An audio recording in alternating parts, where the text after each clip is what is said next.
After President Biden said he was going to run for re-election, Nikki Haley of South Carolina had some pretty regrettable things to say. Regrettable if one has the capacity for self-evaluation and for regret. So not sure she's regretting it, but anyway, let's take a listen to what she said, and then let's correct the record because Representative Seth Moulton just got it all wrong in his response to her. Here we go. He's announced his, that he's running again in 2024. And I think that we can all be very clear and say with a matter of fact that if you vote for Joe Biden, you really are counting on a President Harris, because the idea that he would make it until 86 years old is not something that I think is likely. Just got to ask your response to that one. My response, thank you for asking, is that one can never know when anyone is going to die. That's just insane and a weird prediction. And also, no one cares if we have President Biden or President Harris. All we want is not President Fascist going to end the democracy. But Seth Moulton gave his response. I think he was a little off. Let's take a listen. I mean, come on, Nikki Haley, you're better than that. That's where he's wrong first. Nikki Haley is not better than that. And let's not give her any credit for being better than that.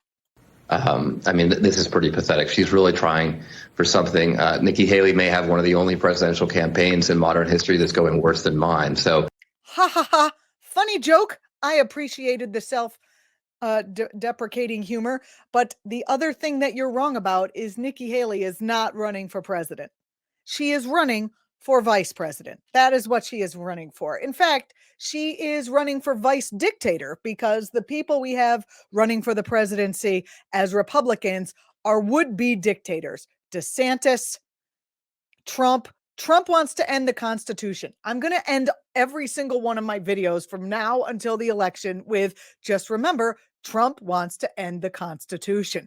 And if there are people who may have voted for Trump, who have that capacity I was talking about before for self-examination and perhaps regret if you already voted for him once, just think about how the Constitution protects you.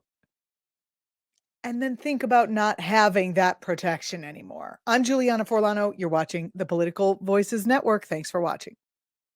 Republicans say they won't cut Social Security, Medicare, or Medicaid. But can honest, hard-working middle-class Americans really believe what these politicians say? Republicans said they wouldn't overturn Roe v. Wade. Here's what Supreme Court Justices Gorsuch, Kavanaugh, and Coney Barrett said during their Senate confirmation hearings. Roe v. Wade. It is a precedent of the United States Supreme Court. A good judge will consider it as precedent of the United States Supreme Court. Roe v. Wade. It's settled as a precedent of the Supreme Court. Roe is not a super precedent, but that doesn't mean that Roe should be overruled. Well, we saw how that turned out. They played us for fools. Tell your elected officials to keep their hands off of our Social Security and health care benefits. Fool me once. Let Majority Rule was responsible for this message. LetMajorityRule.org is a project of the Marvin Lucas Super PAC, which is responsible for and paid for this ad and is not affiliated with or authorized by any political campaign or candidate or candidates committee.